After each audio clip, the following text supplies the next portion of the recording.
aqui mais de uma aula, às vezes em um versículo, né? Vamos caminhar hoje, então, análise de Tito, em cima de Tito, capítulo 2, versículo 9 a 10. Hoje as crianças, adolescentes vão falar mais do que vocês, tá bom? Estou vendo ali, olha, os três vão falar alguma coisa. Estou brincando, sem pressão. Vamos ler? Quanto aos servos, que sejam em tudo obedientes ao seu Senhor, dando-lhe motivo de satisfação.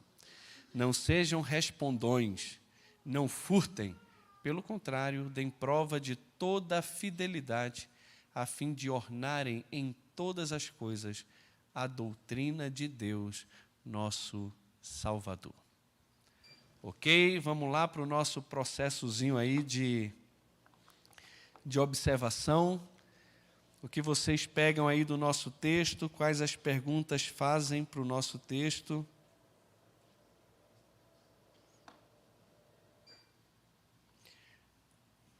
Deixa eu ver se eu consigo.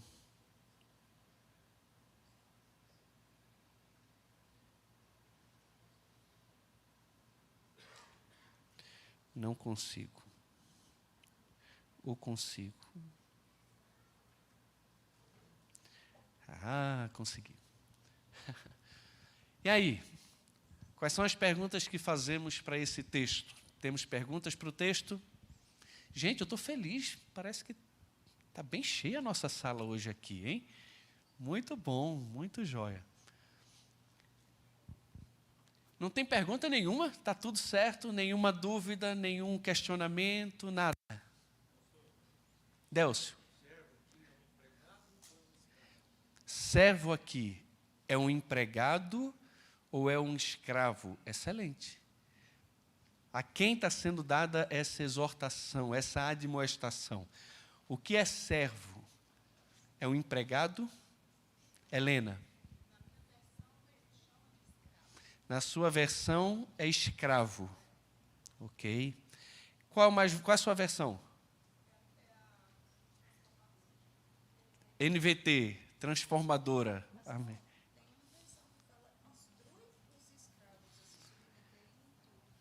Instrui os escravos. Tem que instruir. Isso aí. É porque está ligado ao versículo 6. Então, na tradução dinâmica, ele puxa a exortação que está lá no versículo 6 e traz para cá. Então, por exemplo, quanto aos servos, como assim quanto? Ele está se referindo também. Ele falou, o que foi que a gente falou da vez passada? Aos moços, depois presbíteros, já tinha falado das mulheres e agora escravo. Então, ele não traz a questão da admoestação, né, mas está tudo ligado aqui no mesmo contexto. Né? É a instrução, é a exortação, a admoestação. E na sua versão fala de escravos também. Ok.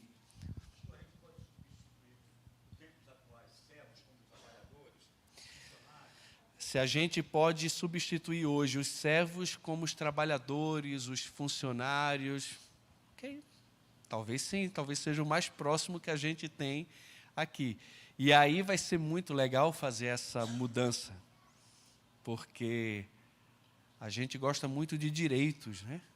Ah, o empregado tem seu direito, o direito do trabalhador, e por aí vai. E ninguém está dizendo o contrário, tá bom? Aqui não. Mas, às vezes, até como empregado, trabalhador e tudo mais, com tanto direito, às vezes a gente tem uma atitude que é tão incompatível com o Evangelho e com as exortações que eram feitas, não a um trabalhador com carteira assinada, 13º, férias e tudo, mas a escravos, que não tinha direito de nada. Nunes.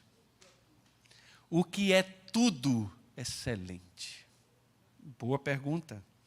Sejam em tudo obedientes, né?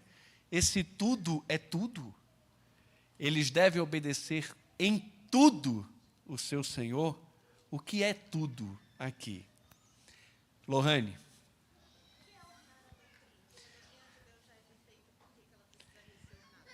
O que é ornar a doutrina? Se a doutrina de Deus já é perfeita, por que ela precisa ser ornada? Fantástica essa pergunta, né? Vocês não fizeram, ninguém pensou nisso aí, né? Boa pergunta. Joia, muito legal. Tem mais alguma pergunta, alguma observação aqui no nosso texto? Alguma dúvida? Alguma coisa que poderia nos deixar com uma pulguinha atrás da orelha? Ou não?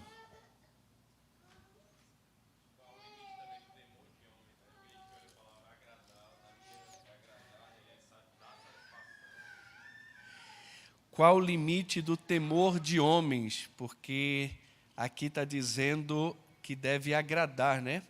Como é que está no nosso aqui? Dá satisfação. Na sua está agradar. Dando-lhe motivo de satisfação. E foi interessantíssimo isso aqui, ô Kennedy. Foi joia. Porque esse li aqui está se referindo a quem no nosso texto aqui? Ao Senhor. Ao Senhor humano, né? E não ao Senhor divino. Tem gente que não dá satisfação nem para a mulher, vai dar para o Senhor.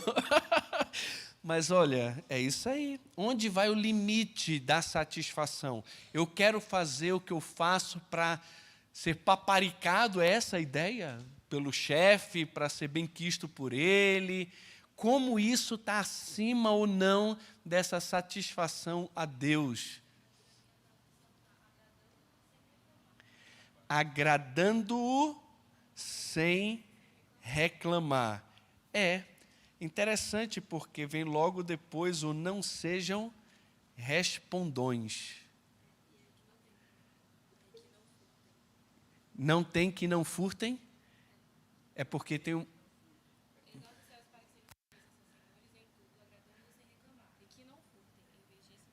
E que não furtem. É reclamar. Entra a palavra reclamar ao invés de respondões. Interessante. Mais alguma versão fala reclamar aí? A sua, Lenice? Não? Espera aí que você já falou. Deixa eu dar oportunidade para outras pessoas falar. Daqui a pouco eu volto para você, Elaine. Fala, Lenise.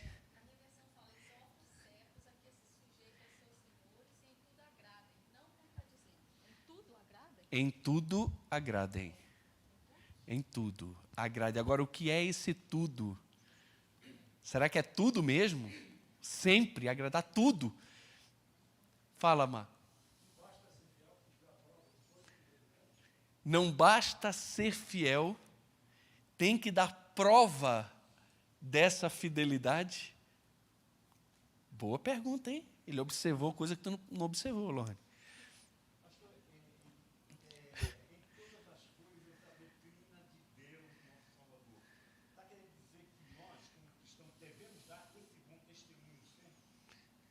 Nós, como cristãos, devemos dar sempre bom testemunho, a fim de ornar a doutrina de Deus, nosso Salvador. É o que está dizendo aqui, né? É o que está dizendo aqui. Fala. Sejam obedientes em tudo. E quando a ordem for imoral, então será que eu tenho que obedecer? Esse tudo, então, entra, inclusive, pedidos imorais, pedidos contrários às Escrituras. E aí? Tu ia perguntar o quê? Na minha versão, está falando assim, tomar a iniciativa de agradar-lhes. Aí eu me pergunto, Tomar a iniciativa de agradar-lhes. não seria simplesmente fazer aquilo que tem que ser feito, mas sim ir além. Não só fazer aquilo que tem que ser feito, mas ir além. Mostrar Tomar a iniciativa em agradar. Será que não está se referindo mais a uma disposição interna de coração e não somente uma questão de obedecer por obedecer? Lembra do Davi Murray, que uma vez, quando esteve aqui, falou que a obediência dos nossos filhos, essa obediência precisa ser, primeiramente, imediata, depois tem que ser interna. Não adianta só fazer, bater no pé. Não, vou fazer, mas a obediência é interna. E ela é inteira. Imediata, interna e inteira. Os 3 Is aí.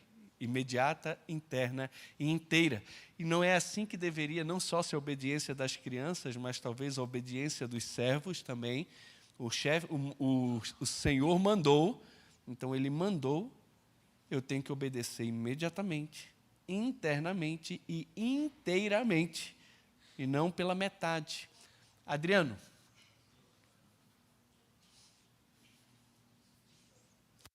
Pode perguntar, eu repito aqui. O povo está ali no final, onde coloca a fim de ornarem em todas as coisas a doutrina de Deus. Ou seja, esse é o objetivo no final das contas. A fim de. Então, essas coisas que estão anteriores têm que ser balizadas no final ali no versículo 9, no versículo 10.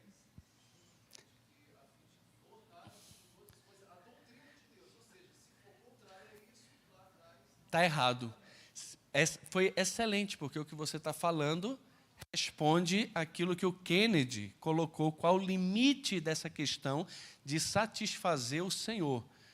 O limite tem a ver com a motivação final de ornar em todas as coisas a doutrina de Deus, o nosso Salvador. Então, o meu foco, meu objetivo, né, é ornar a doutrina de Deus, o meu Salvador. Então, o Salvador aqui e a sua doutrina tem esse poder motivador de me levar a viver uma vida que agrada a Deus, seguindo os seus princípios, né, seus preceitos.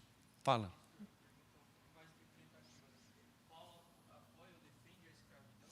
Uma pergunta mais interpretativa. Paulo apoia ou defende a escravidão? Excelente pergunta pelo contexto. Se a gente pega somente esse texto aqui, complica um pouco, né? Parece que ele está aqui defendendo os senhores e não fala nada contra a questão da escravidão.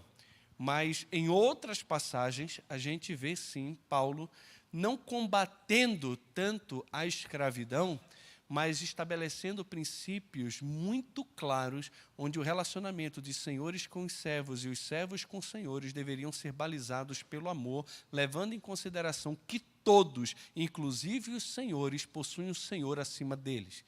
E quando ele escreve, inclusive, para Filemon, que era um senhor de escravo, de Onésimo, ele fala, olha, recebe-o muito mais como escravo, mas como irmão caríssimo. Então, essa é a ideia. Agora, por que a gente não vê no Novo Testamento uma defesa tão forte contra a escravatura? A gente não vê porque a gente tem o propósito principal de anunciar o Evangelho e a salvação que há em Jesus Cristo. Se o cristianismo ele entra em cena, já combatendo ou repreendendo a escravidão, lembrando que em Roma tinha mais escravos do que livre na época do Império, espera aí, vamos acabar com esse negócio desse cristianismo. Então, qual é a solução, ao invés de você se levantar contra todo um sistema que já estava imperando naquele momento? A solução é o Evangelho, que entra na vida dos senhores e dos escravos e muda esse relacionamento entre eles. Não muda o status de senhor e nem de escravo, mas muda a forma como o senhor olha o escravo e o escravo olha o senhor. E eles se relacionam entre si, né? Então, o Evangelho tem esse poder de transformar. E, de fato, transformou. Talvez demorou mais do que a gente queria, né? mas transformou.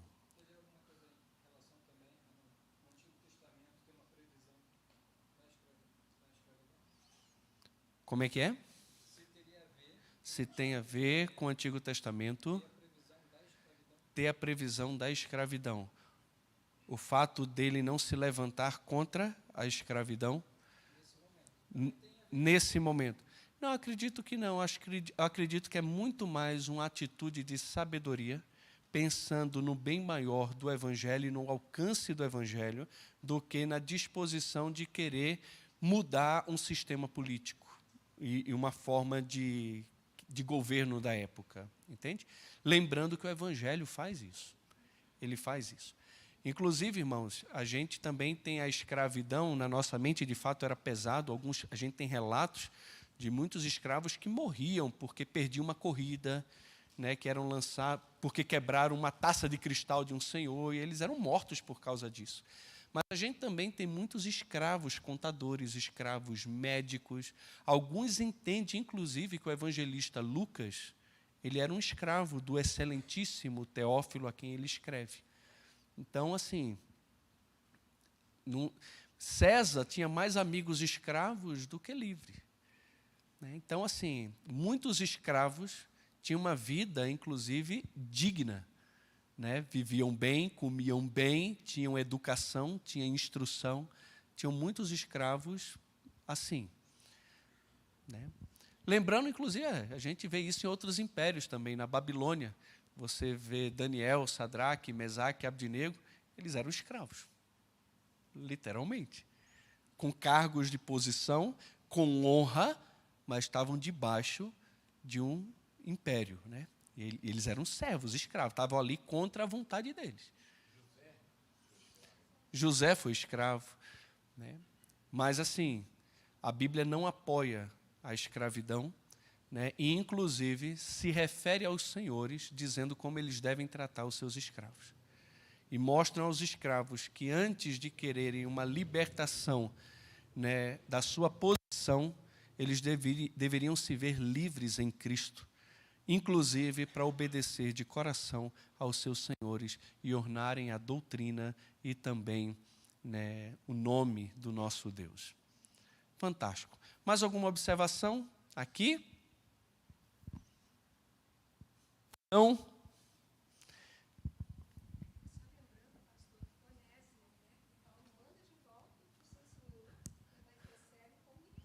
Isso. Paulo fala isso para Onésimo, não, para Filemon a respeito de Onésimo. Manda de volta, o que é interessante, porque ele roubou Filemon, fugiu, chega lá em Roma, é convertido. E agora Paulo sabe a situação e diz, agora tu volta lá. Mas e se Filemon, meu senhor, quiser me matar? Morreu, cara, já era. Mas deixa eu te falar, aí Paulo escreve para ele. E é fantástico esse diálogo de Paulo, porque Paulo ele é muito hábil na palavra, na pena, né? Aí ele chega para isso, olha, eu não exorto a você como se estivesse dando um mandamento, mas para provar o teu amor. Nossa, quebrou tudo, né? Quebrou tudo. Só olha, se ele te deve alguma coisa, põe na minha conta. Eu, Paulo, te pagarei. Já não deve mais nada, né? Eu, Paulo, te pagarei. Eu só queria te lembrar uma coisa. Tu deve a mim a tua própria vida. Como assim? Olha como é interessante. Olha a visão que Paulo tem sobre o Evangelho. Ô Filemon, eu te levei a Cristo. Tu saiu da morte para a vida. Se hoje você é um cristão e vai desfrutar da eternidade no céu, é por causa de mim. Você me deve a sua vida.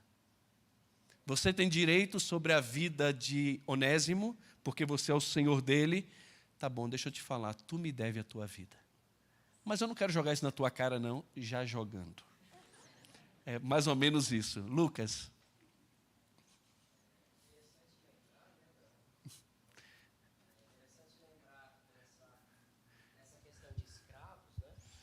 Que alguns eram por conta de dívidas, né? Porque adquiriu uma dívida, não conseguiu pagar aquela pessoa, e ele meio que é um servo, mas que ele se submete totalmente a pagar essa dívida, né? A pagar essa dívida sendo escravo. Se endividou, a forma de pagar é sendo agora escravo.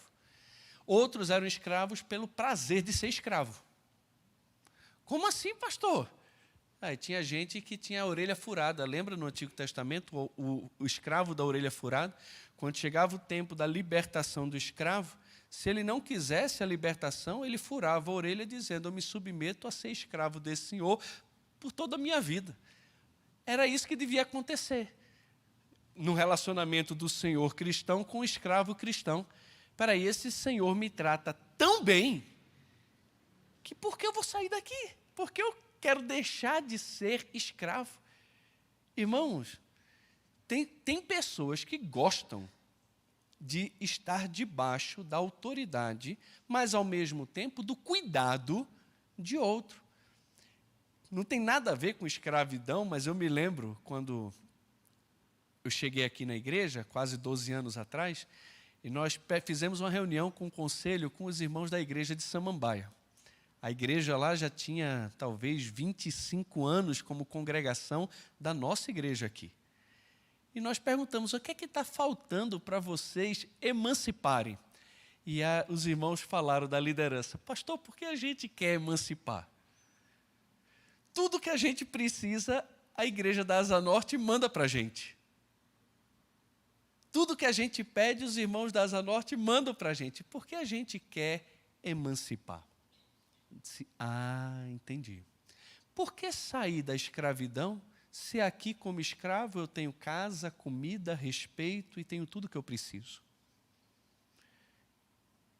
E, infelizmente, irmãos, a gente fala que não vivemos na escravidão, mas muitos escravos naquela época, dependendo do contexto, viviam muito melhores do que pessoas hoje, no nosso tempo, ganhando um salário mínimo. Porque ele ganha um salário mínimo e ele não sabe se vai ter condições de pagar a casa, se vai ter condições de ter comida na mesa. E aí, você quer ser livre ou quer ser escravo? Né? Lá atrás, depois aqui na frente, eu vou passar aqui depois, senão minha esposa fala, tá vendo? Falei para você? O pessoal fala. Lembrando que Paulo mesmo usa essa relação de compra de vida para explicar a forma como Deus nos comprou em Cristo. É verdade. Assim. Como eu comentei aqui, Jesus não nos comprou para sermos empregados.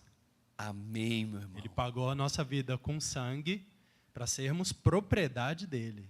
Glória a Deus, meu irmão. Amém. É isso. Essa figura é muito fantástica. E isso aqui, irmãos, é muito duro para nós. É muito duro. Porque nós vivemos numa época de liberdade, liberdade. Não tem liberdade zero. Você não tem liberdade nenhuma. Eu sou livre. Você não é livre.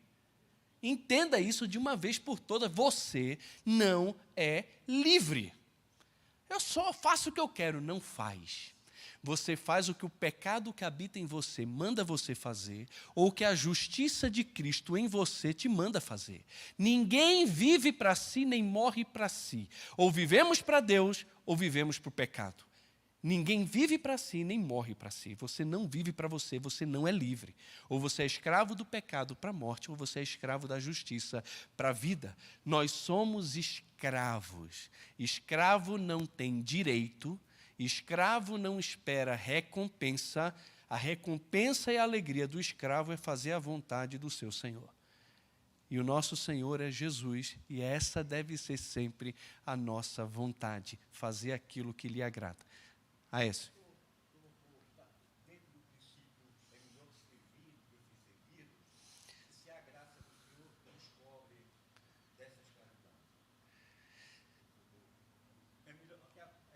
É melhor servir do que ser servido.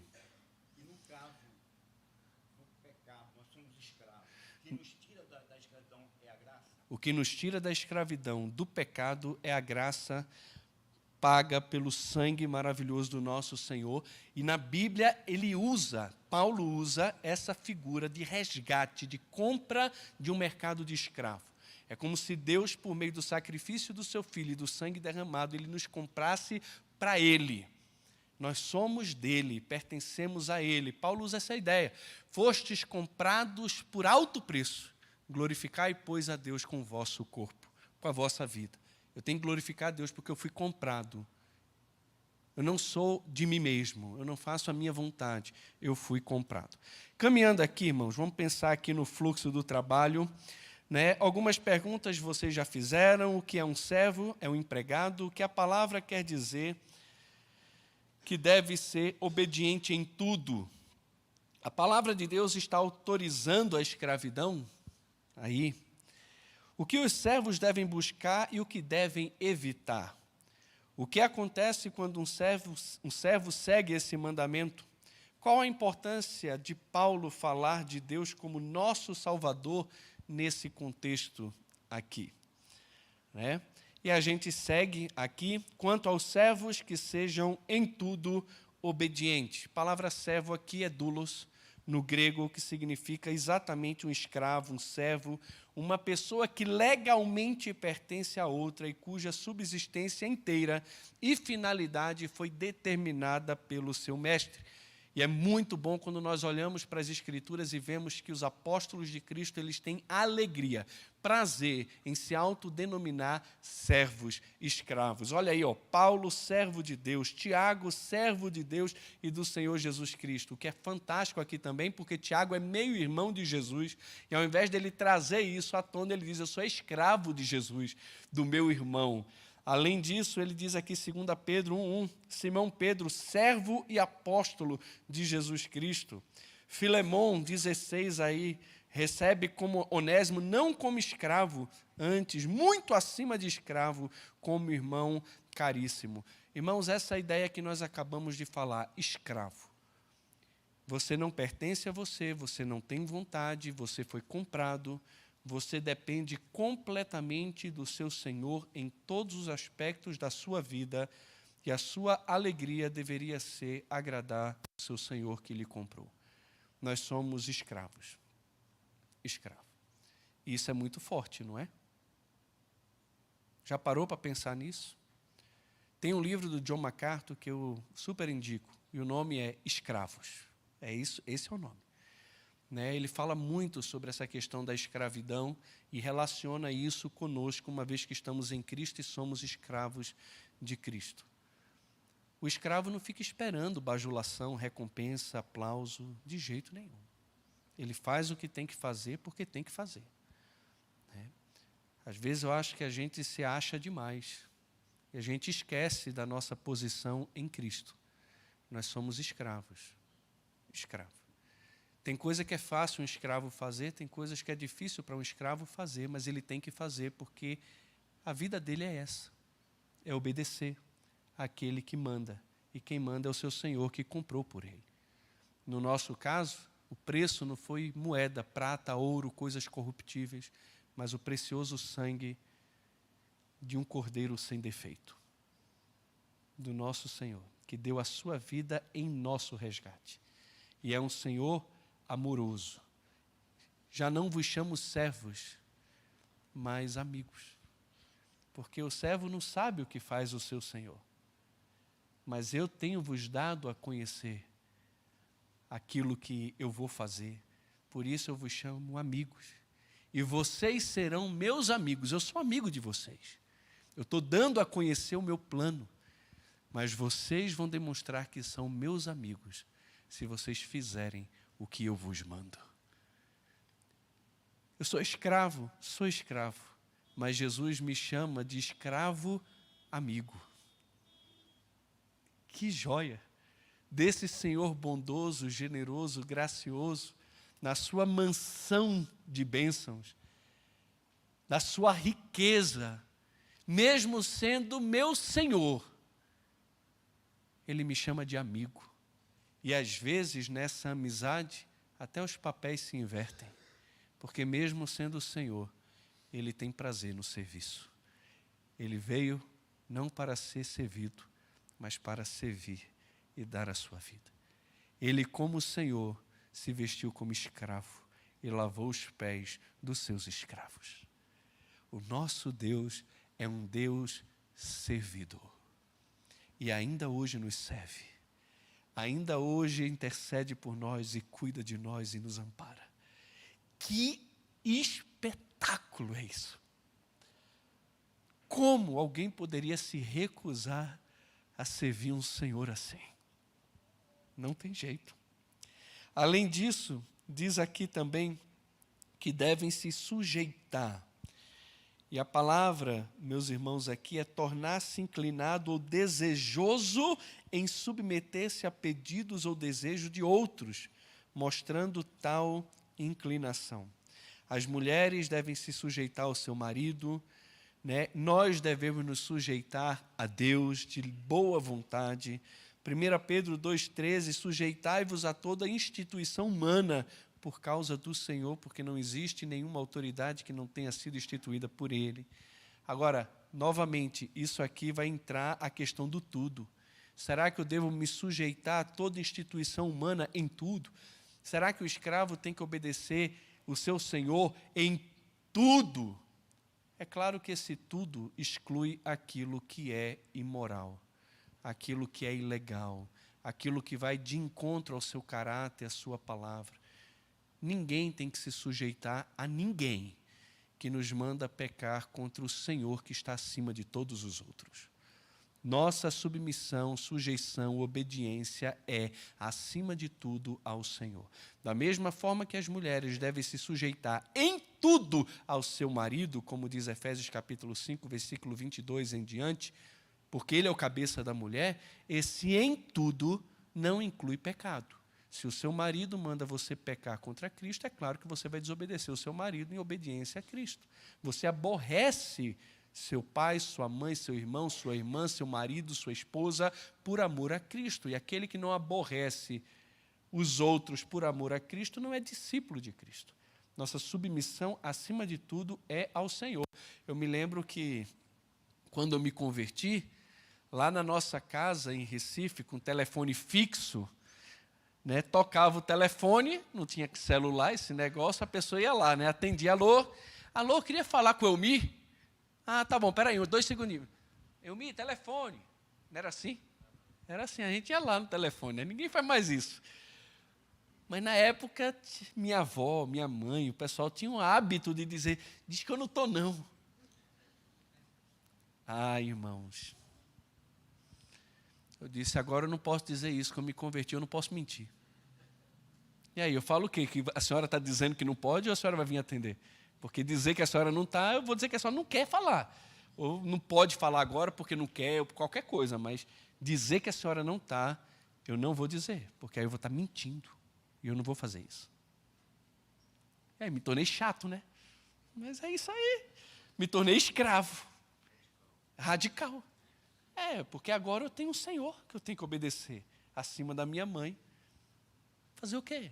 Ele diz para eu não mentir, não vou mentir. Não vou mentir. Hendricks diz o seguinte, os escravos devem atender aos desejos de seu senhor, e isso em todos os aspectos, desde a manhã até a noite, e em toda a categoria de trabalho o escravo deve sujeitar-se ao seu senhor. Só é necessário acrescentar que esta frase, em todos, não deve ser tomada em sentido absoluto, como se o apóstolo quisesse dizer que mesmo quando o Senhor lhe peça que minta ou roube, cometa adultério ou homicídio, o escravo deva obedecer. A frase que indica o propósito no final do versículo 10 implica uma restrição, porque certamente ao aceitar o cometimento de um pecado, o escravo não poderia jamais estar em condições de adornar a doutrina de Deus, o nosso Salvador. Então, esse tudo não é tudo assim, tá bom? Além disso, ao seu Senhor, dando-lhe motivo de satisfação, não sejam respondões. Né? É ao seu Senhor, no caso ali é o seu chefe, ao seu patrão, aquele que tem autoridade legal sobre ele, então a obediência dele é a ele, dando-lhe motivo de satisfação. Né? A ideia do Senhor aqui é de dono de escravos, alguém que possui ou é possuidor legal e tem autoridade absoluta sobre outro ser humano. Interessante que a palavra aqui não é o Hyrios, como nós geralmente falamos, mas o déspotas. Né? Ele é um déspota, é um mestre, é alguém que tem direito legal sobre outra pessoa. Atos 4,14, tu, soberano Senhor, se referindo a Deus como esse déspota. Também 1 Timóteo 6,1, considerem digno de honra o próprio Senhor. Né? Déspota também aqui. 2 Timóteo 2,21, santificado e útil ao seu déspota, ao seu possuidor. A questão do vaso de honra ali. 1 Timóteo 2,18, sede submissos com todo temor ao vosso déspota, não somente se ele for bom, até o perverso, veja só, ao Senhor, ao déspota perverso, o escravo deve ser submisso com temor por causa de Deus, o nosso Salvador. Ah, eu faço assim porque olha como ele me trata. Tem nada a ver. Às vezes a gente fica justificando as nossas ações pecaminosas com base na ação errada do outro. E isso é em tudo. Em tudo. Por que você está falando mal de fulano? Porque olha o que ele fez. Não, mentira. Você não está falando mal dele porque ele fez isso. Você está falando mal dele porque você é um linguarudo. Você está falando mal dele porque você está imitando Satanás.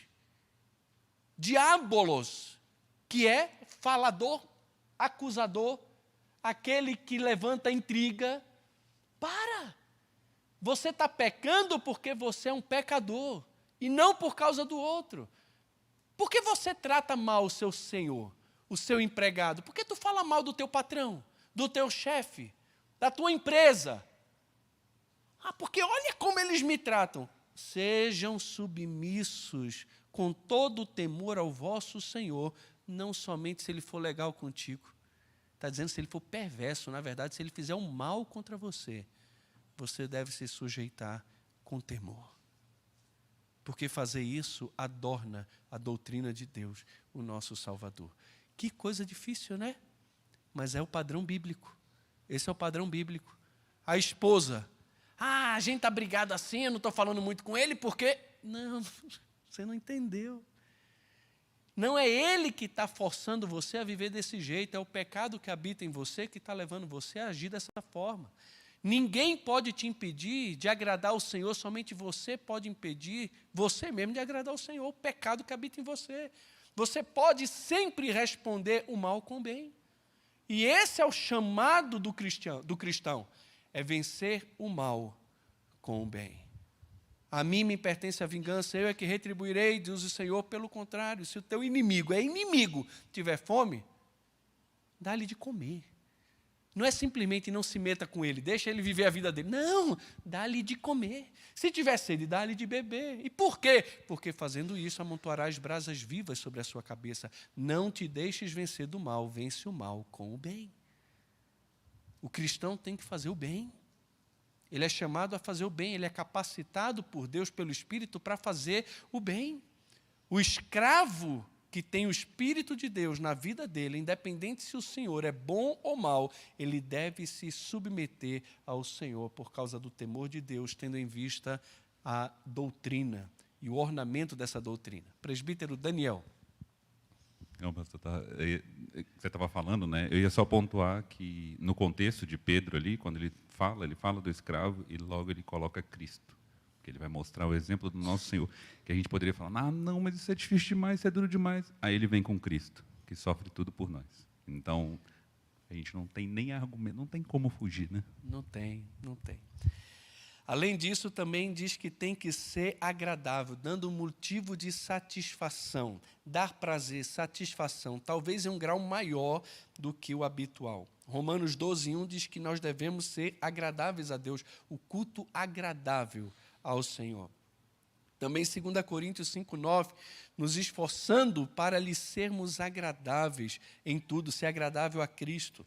Efésios 5:10, provando sempre o que é agradável ao Senhor. Colossenses 3:20, fazê-lo é agradável ao Senhor. Tudo é agradável ao Senhor. Você tem que procurar agradar o seu Senhor, trazer satisfação, alegria ao seu Senhor. Da mesma forma que um filho traz alegria ao coração de um pai quando obedece, quando honra, quando respeita o pai, um empregado tem que dar, sim, motivo de alegria ao seu Senhor, ao seu empregador. Nossa, que bom que eu tenho aquela pessoa trabalhando aqui na minha empresa, na minha firma. A pessoa se esforça, é dedicado, dá prazer. Irmãos, eu posso falar aqui, sabe de quem? Do Renato. Os nossos funcionários aqui da igreja, eles são fantásticos. Mas o Renato, olha... O Renato é constrangedor. O Renato, que é o porteiro aqui à noite na igreja. Irmãos, eu nunca pedi nada para o Renato. Ele está aqui como porteiro, ele tem que abrir o portão para a pessoa entrar e sair. Ele não é vigia, ele não é nada, nada. Ele é porteiro. O porteiro abre e fecha o portão, ele fica aqui. Se eu entrar pela porta da igreja aqui 5 vezes no dia, e o Renato estiver aqui, quando o meu carro aparece na rua, ele já abre a porta, o portão.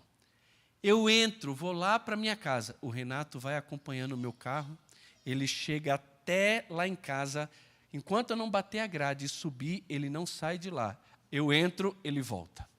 Se eu fizer isso 5 vezes à noite, e o Renato 5 vezes à noite abre o portão, me acompanha até a minha casa. E quando eu chego, ontem cheguei do jantar dos namorados, foi uma delícia, maravilhoso. Cheguei cheio de coisa. Aí o Renato veio, e eu e a Aline subindo as coisas, aí lá vai o Renato pegar. Eu disse, Renato, não precisa não, pode deixar. Não, pastor, que é isso? Aí ele pega a caixa, ele pega o negócio, faz não sei o quê. Se deixar, ele sobe lá em cima e arruma as prateleiras. Eu disse, Renato, calma, pode deixar, obrigado, tal. Ele vai além, vai muito além, e está sempre sorrindo, sempre com alegria. O prazer do Renato é agradar. E enfrentando uma luta enorme, enorme. Está na fila aí, esperando a cirurgia. Uma bênção, uma bênção. Agradável. Se esforça para ser agradável. Faz além do que pede. Né? Servo inútil, todo mundo aqui. Quando você faz o que você devia fazer, no final você devia, está vendo, eu faço tudo e ele não... Não, quando você faz tudo o que você devia fazer, você fala, eu sou um servo inútil. Eu fiz apenas aquilo que eu devia fazer. Tem gente que vai além do que devia fazer. Ele se esforça para fazer mais, para ser agradável, para trazer satisfação ao coração. Esse é o servo, esse é o mandamento aqui. E diz que ele não deve ser respondão, né? Não deve ficar reclamando. A palavra aqui, meus irmãos, tem a ideia de contradizer, falar contra, resistir ou hostilizar fortemente. Atos 13:45 diz, contradiziam o que Paulo falava. Atos 28:19, diante da oposição dos judeus, e por aí vai. Tem essa ideia de se opor. Um servo que se opõe ao seu Senhor, que fica respondendo, murmurando, reclamando, isso está errado. Tem que fazer de bom grado aquilo que pede. Lá no Palavra da Vida, eles, para ensinar a gente essa questão de submissão, para os seminaristas, eles falavam, está vendo aquela pilha de tijolo que está ali? Pega lá, por favor, vocês, e coloquem ali naquele lugar. Aí a gente ia lá, pegava aquelas pilhas sem reclamar, sem questionar, porque tem um líder, o líder diz que tem que sair daquela pilha de lá e ir para lá. A gente fala, mas para que ali está tão bom? Não, não tem que reclamar. Vai lá, pega e faz o que o líder está mandando. A gente ia lá, pegava os tijolos. E até o outro lado, deixava tudinho, empilhava tudo. Aí a pessoa chegava, olhava, falava, ficou legal, mas você está certo, ali era melhor, podem voltar. Está me testando? Sim. Naquele contexto eu estava testando. E se reclamar, você está murmurando? Que é um demérito, levava demérito se murmurasse. Não podia murmurar, não podia reclamar. O líder está mandando, você obedece. Simplesmente obedece sem reclamar, sem criticar, sem ficar se levantando, ou contradizendo, ou falando contra aquilo que o outro está se levantando. Hendricks diz, não basta, contudo, o cumprimento externo da vontade do Senhor.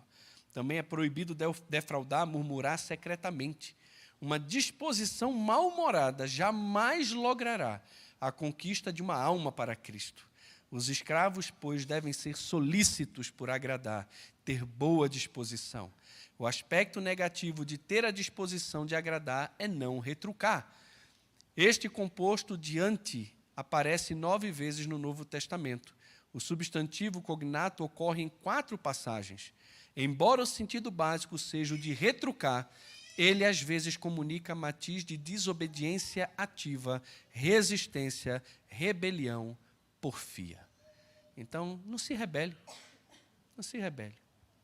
Pastor, mas não estou gostando do meu trabalho, a forma como ele me trata está muito ruim. Então faz o seguinte, ou você obedece a Deus e honra o seu Senhor, e traz satisfação, e vai além do que você devia fazer, talvez até para ganhá-lo para Cristo, ou então tu pede demissão e vai embora.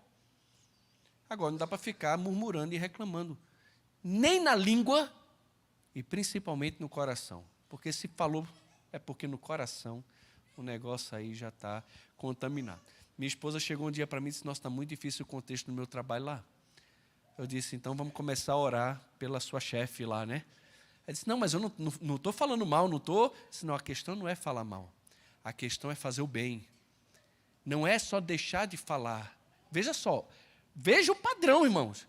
A questão não é só não sentir algo ruim no coração, é começar a sentir amor por eles no coração, a orar e agir em favor deles. Isso é o cristianismo. É assim que um cristão saudável, espiritualmente pleno de Deus, deveria estar agindo. Eu falei, ore por eles. E 1 ou 2 vezes na semana, leva um bolinho ali do biscoito mineiro, passa lá, compra aquele biscoito de cenoura com chocolate que derrete o coração de qualquer um, né? Vai lá, compra isso e leva para a tua chefe.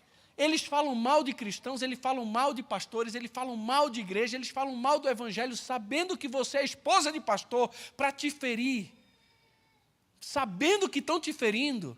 Então, ao invés de você se deixar ferir e ficar com raiva, amargura no coração, comece a orar para amar essas pessoas e façam bem a elas. Chegue lá com um cafezinho, com um bolinho, com um docinho. No aniversário, mande uma mensagem.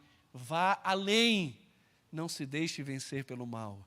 Vença o mal com o bem. Você ia falar, Écio?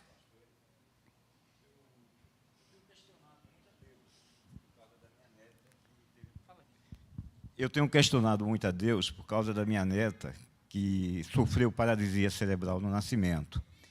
E eu fico questionando o tempo inteiro. Eu gostaria de saber se tem um limite para questionar a Deus diante dessa situação, ou aceitá-la naturalmente, e se continuar questionando, é pecado, estou pecando contra Deus. Você me deixa numa situação delicada, né, Aécio? Vamos lá. É muito natural, uma pessoa passar por aquilo que vocês passaram e não questionar, né? Mas sim, uma vez que a gente entende que Deus é soberano sobre tudo e controla tudo e que não existe absolutamente nada que fuja do controle soberano dele, questionar a ação dele não deixa de ser também um ato de pecado, entende? E isso aqui não é uma crítica a você, é uma crítica a todos nós que temos esse hábito de questionar por quê. Na visita que eu fiz a vocês, nós falamos um pouco sobre isso. A vida da Lavinha não foi um acidente. E ela já é uma bênção do Senhor na sua vida, na vida da Rose, da sua filha, do seu genro e de toda a família. Por causa da situação dela, Deus desperta em nós um amor que nós não tínhamos. Deus desperta em nós uma avaliação da vida que nós muitas vezes ignoramos. Por causa da limitação dela, Deus desperta em nós a necessidade de viver uma vida para o outro. Então, às vezes, nós olhamos para um problema e falamos, Senhor, me dá a solução para esse problema. E Deus sussurra no nosso ouvido dizendo, Aécio, esse problema, entre aspas, é a minha solução. É a minha forma de trabalhar no presente e fazer o meu propósito se concretizar na vida daqueles que eu quero agir. Então, a Lavinha é uma bênção. É uma bênção, porque ela veio para cumprir o propósito que Deus estabeleceu desde antes da fundação do mundo para a vida dela. E não só dela, mas também de todas as pessoas que estão à sua volta. Né? Não furtem, pelo contrário, deem prova de toda a fidelidade, a fim de ornar em todas as coisas a doutrina de Deus. Eu vou correr porque eu tenho 1 minuto e 10 segundos. Tá? E a ideia de furtar aqui, meus irmãos, é reter, recusar-se a entregar ou compartilhar. E na voz média, eu separo ou eu retenho para mim. Então tem essa ideia de separar para mim, sim, de furtar. Atos 5:2 diz, reteve parte do preço, Ananias e Safira, né? Reservando parte do valor do campo, essa questão de reservar para ele. Também a ideia aqui, deem prova de toda a fidelidade, a pergunta que o Marcos colocou, não basta só ser fiel, tem que dar prova. A ideia é essa aqui mesmo, demonstrar, tornar visível, perceptível, provar. Romanos 9:17 é demonstrar em ti o meu poder, quando Deus fala para Faraó, que levantou Faraó a fim de demonstrar nele o seu poder, para mostrar nos séculos vindouros a suprema riqueza da sua graça em bondade para conosco, mostrar, revelar. 1 Timóteo 1,16 também, para que em mim, o maior dos pecadores, evidenciasse Jesus Cristo a sua completa longanimidade, e por aí vai. E adornar tem a ideia aqui de tornar mais atrativo, adicionando ornamento ou cor. E essa foi a pergunta aqui. Ai, quem foi que fez a pergunta? Não me lembro quem foi. Alguém fez a pergunta, como é que pode tornar mais bonito algo que já é perfeito? Né? Mateus 23, 29, quem? Foi a Lohane? Adornai os túmulos dos justos, se ataviem com modéstia, no caso aqui das mulheres, mas adornar é tornar algo mais belo. Né? A palavra de Deus é perfeita, a doutrina do nosso Senhor é perfeita, o nosso Salvador é perfeito, mas as pessoas não conhecem o nosso Salvador, não conhecem a sua palavra, e eles vão conhecer a sua palavra por meio da vida daqueles que dizem que leem a palavra. Então, quando nós vivemos uma vida bonita de obediência ao Senhor e manifestamos a sua glória por meio da obediência à sua palavra, nós estamos tornando essas escrituras, que já é perfeita, linda, atrativa às pessoas lá de fora, do mundo. É essa a ideia aqui. Hendricks também diz, a vida santificada que faz saltar à vista todos os frutos da graça transformadora, obediência, alegria, integridade, que resplandece como tantas gamas preciosas, é um ornamento à doutrina de Deus, o nosso Salvador, a fé cristã.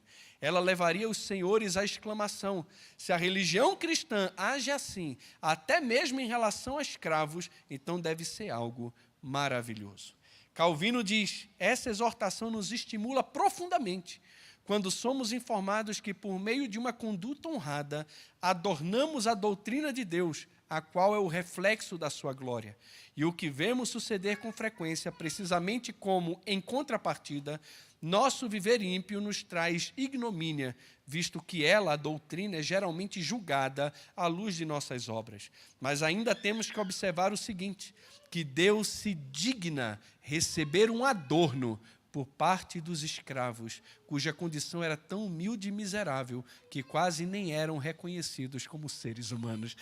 Que fantástico isso aqui. Deus se digna de receber um adorno por parte dos escravos, que não tem nada, mas é capaz de ornar a doutrina do nosso Deus e Salvador. Nós sabemos que, por exemplo, uma flor é bonita. Na nossa memória, a gente sabe que existem flores bonitas, mas um dia você está andando na rua, você vê a flor. A doutrina, ela existe sem nós. Ela é uma verdade absoluta de Deus. Quando a gente pratica a doutrina e alguém olha o nosso testemunho, ele está vendo a materialização da doutrina de Deus através de nós. Então, ela existe. Mas como que um humano que não é cristão vê a doutrina? Ele vê a gente praticando a doutrina. Então, ela se materializou em nós. Então, ela existe sem nós, mas ela se manifesta através das nossas obras, quando nós estamos remidos por Jesus, fazendo a vontade dele. Quando você vive uma vida bonita, as pessoas falam, cara, quer saber, eu preciso conhecer esse Deus. Quer saber, eu preciso conhecer mais disso. Agora, quando você vive uma vida relaxada, displicente, as pessoas falam, isso aí é ser cristão? É isso que a Bíblia ensina? Estou fora, estou melhor desse jeito do que vivendo como você vive. John Stott. Paulo revela sua preocupação com o efeito do testemunho cristão sobre o mundo não cristão 3 vezes no decorrer desses versículos sobre comportamento cristão de diferentes grupos. Em 2 deles, ele se refere à doutrina cristã. As esposas jovens devem ser fiéis e amorosas para que a palavra de Deus não seja difamada e desacreditada. Os escravos domésticos devem ser honestos e confiáveis para que o evangelho seja embelezado. A doutrina cristã é a doutrina de salvação, uma joia chamada o ensino de Deus, nosso Salvador. Há 2 situações.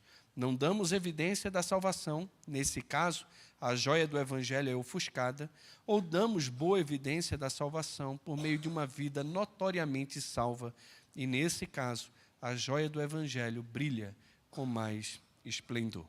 Terminando, irmãos, a gente vê então os 3 pontos que os servos devem ser admoestados, e envolve a conduta do escravo, a disposição do escravo e também a fidelidade do escravo. Quem é líder sobre você? Qual a sua atitude diante dessa pessoa?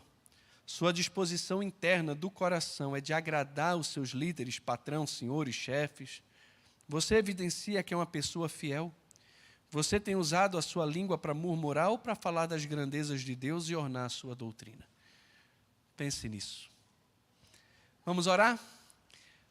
Pai Santo, muito obrigado, Senhor, por esse tempo. Bendizemos o Teu nome, pela oportunidade que tivemos de separar essa manhã, parte da nossa manhã, para meditar nas Escrituras. Queremos pedir que o Senhor aplique a Tua palavra ao nosso coração. O Senhor com certeza nos confrontou, mas também nos consolou, trouxe à luz conceitos, verdades que nós precisávamos ouvir, relembrar. Eu peço que o Senhor, de fato, nos ajude a termos uma vida íntegra, uma vida bonita, fiel, que venha ornar a doutrina do nosso Deus e Salvador. Obrigado, Senhor. Obrigado, porque éramos escravos do pecado e o Senhor, por meio do Teu sangue, nos comprou e nos fez escravos da justiça para a santificação e, por fim, para a vida eterna. Nós queremos louvar o Senhor, porque somos escravos, mas escravos de orelhas furadas, escravos que têm prazer em servir o Senhor, que além de ser Senhor, também nos chama de amigos. Bendito e exaltado seja o Teu nome, hoje e sempre. Amém. Bom almoço, meus irmãos, boa tarde também.